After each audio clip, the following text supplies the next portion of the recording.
Hey everybody, welcome back to another episode of Horrorscope. Today we'll be reviewing Silver Bullet. I'm joined by... Oh wait, that's right, they're gone. Well, anyway, into the movie review.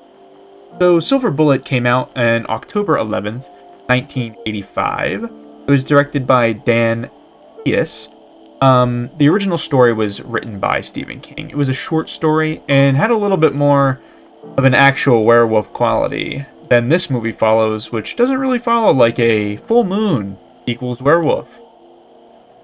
Some notable cast from this movie features Gary Busey, before he went a little, Everett McGill, which you may know also from Twin Peaks, one of my favorite shows, as well as one of my co-hosts, Jordan's. Corey Haim, which was part of the Corey duo before he unfortunately passed away at a very young age. And then Megan follows. Let's get into the story of the movie. This is a spoiler warning, just going forward, just in case you should go watch the movie. So Silver Bullet starts off with a man walking down the street who's, I guess, kind of like a town drunk. Not a street. He's walking down the railroad tracks. I think he's fixing them. I guess maybe it's part of his job. But he's definitely being stalked by a werewolf. So we're kind of like, we are seeing this from the perspective of our killer. And then total 180 in that the werewolf comes out. We don't see him, but he just knocks this dude's head clean off. It goes flying across the sky and blew my mind because I was not expecting that for the first kill of the movie. I was kind of expecting this movie to be a little silly overall, but turns out it was actually pretty good, like in terms of quality. So then we cut to kind of like a town hall, or I guess like a meeting, like kind of festival, as we have Jane kind of doing the narration of the movie, who is the older sister in the film, played by Megan. She's doing the narration of how this is kind of like just as the summer's about to start, as school goes out, and how she's kind of just gonna relive and or recollect the story of what happened. When we first meet her, she's with her parents. Her parents have her go check on her Marty, who is disabled.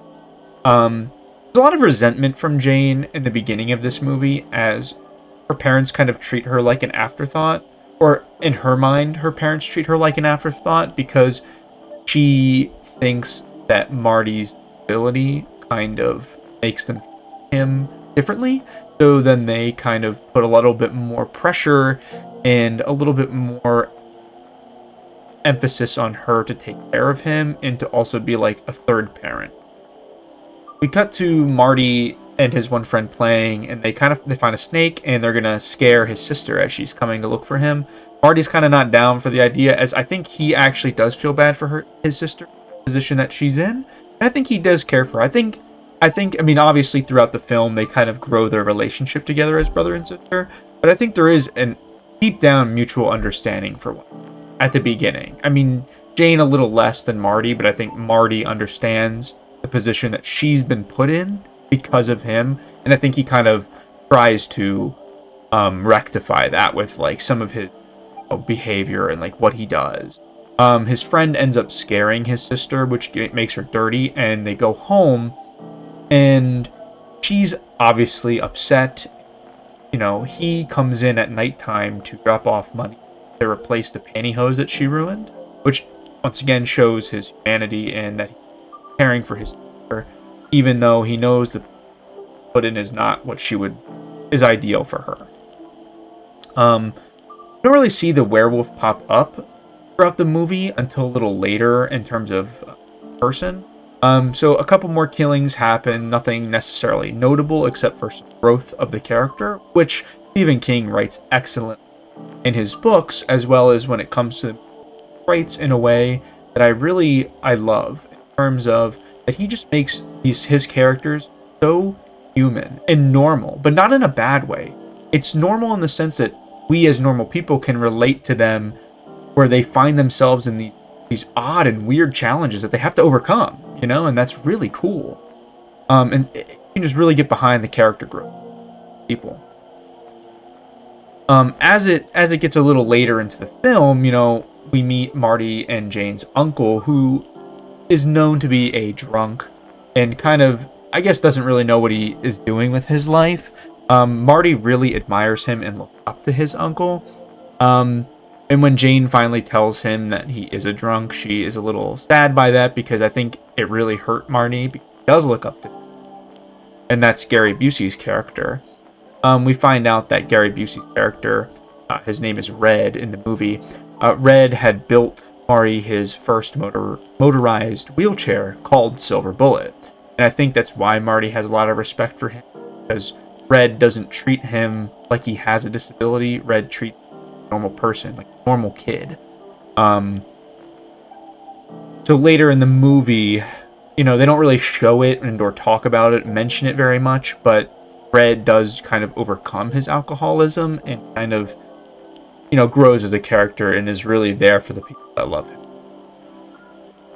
One of the scenes that really stands out and kind of is the turning point in the movie is when it's 4th of July or coming up on 4th of July, and Marty gets a new bike made by Red, and it goes really fast. It's like the Silver Bullet 2.0, and he also gives Marty some fireworks. So Marty takes them to a river at nighttime, and he lights them off, and, we're kind of back in that scene where we're kind of stalking our killer, and we're looking at Marty on the bridge having fun with fireworks, and we're like, oh my goodness, what's going to happen to him? Are they finally going to get him? And then as, the wolf kind of comes out, and we see him, like, fully for the first time, and the effects that they did for the werewolf is fantastic. Like, actually really cool.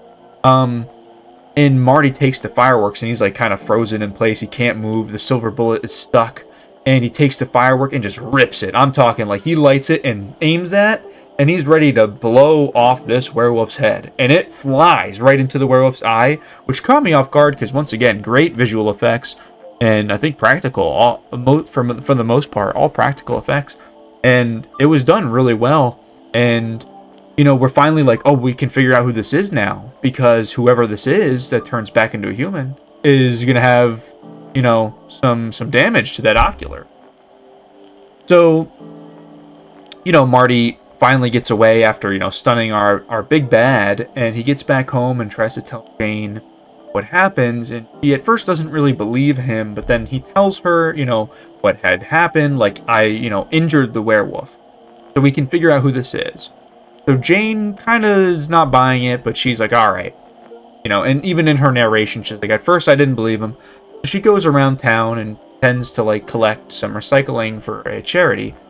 And she's not seeing anybody with an eye patch and or damaged her, the eye. And they're, she's, like, peeking, looking at people. She finally comes across the minister, who was shown, and that's Everett McGill's character, was shown earlier in the film. And he's trying to stop people from rallying against this werewolf, trying to find this werewolf and or just kill her, which I guess in that scene could be a giveaway that he himself is the werewolf, as Jane does discover that he does have an eye patch on his eye, or Marty did. And it doesn't, I wouldn't say that it's necessarily giving that he's the werewolf, but you could kind of see it coming a little bit. Like, he is so against people going out and finding this, because he doesn't want to hurt them. So when Jane finally does discover that, she finds a way out of the situation, goes back and tells Marty what she encountered, and they both kind of just, have a realization, like, we have to stop him. We gotta tell Red. So they try to tell their uncle, and he's a pretty cool uncle. He's kind of like writing them off, like, I don't know, guys, this sounds a little far-fetched to me. And if I was in his position, I wouldn't disagree with him. But, he does ultimately come around and kind of believes them. It doesn't really take effect, or his belief in it, until an encounter that Marty has with the minister, where the minister kind of like chases him down in his car and hits Silver Bullet, which leaves a paint mark. And at that point, the uncle is like, okay, he's hunting you down. He clearly may not be a werewolf, but, something is weird. So the kids are sitting on a bench, and they give their uncle their silver, jewelry, and he takes that and melts it down into a bullet, silver bullet, where he gets the help of a gunsmith. He comes back, and they kind of hunker down for the night as the parents take off for like a vacation that Red sends them on.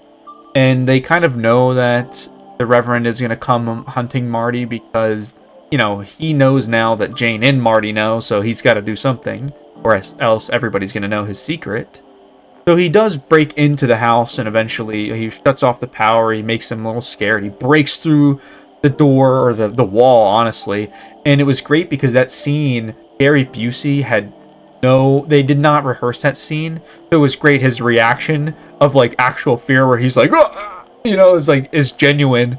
And then our big bad knocks the gun away, and they're kind of like, him and Red are tussling back and forth as the kids are trying to like fish out the bullet from it fell down a grate in the house. And once they get the bullet, Marty loads the gun and shoots, the werewolf. And, a really cool scene where, the Reverend kind of detransitions from werewolf back to human. I don't know if they used VFX for this or if it was all practical. It didn't look all practical to me. It looked like there was some VFX used. It was stunning, like visually beautiful. I thought it was practical effects at first, but, like I said, I think it might have needed some VFX touching up, but very smart, I think, on their part to do that, because they could have easily just done, like, a jump cut to, like, him as the werewolf, cut to everybody being scared, cut back, and then he's just human. I like that they showed that. And then, like I said at the beginning, Marty and his sister finally accept one another, and they tell each other that they love them, which was actually a really powerful scene and pretty well written, because throughout the film they had some, back and forth. I think the turning point for their relationship was when Jane finally believed Marty and saw that he was telling the truth. I think that, grew their mutual respect for each other. Overall, some likes and dislikes about the movie. I thought the cinematography was beautiful. Like I said, I thought going into this it was going to be a little bit of a goofy movie. I didn't really think that it was going to be that serious. And honestly, it was really well done. The shots were really well done. There were some great cuts that I thought were beautifully done, and as well as just like the angles that everything took place.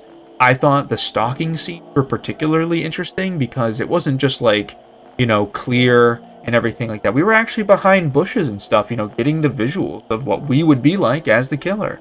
And I thought that was really nice. I also liked just like some of the funny scenes where they like showed the head flying through the air, but it didn't follow the head. It was just like it cut to the night sky, this dude's head flying. Very well done. Some dislikes I didn't necessarily love. Some of the characters felt a little goofy. I would say that there was one particular guy, I don't remember his name in the film, but he ended up being a little bit of a class clown in the sense of he tried to rally people to go hunt the werewolf, and they didn't necessarily think it was a werewolf, they just thought it was a deranged lunatic on the loose.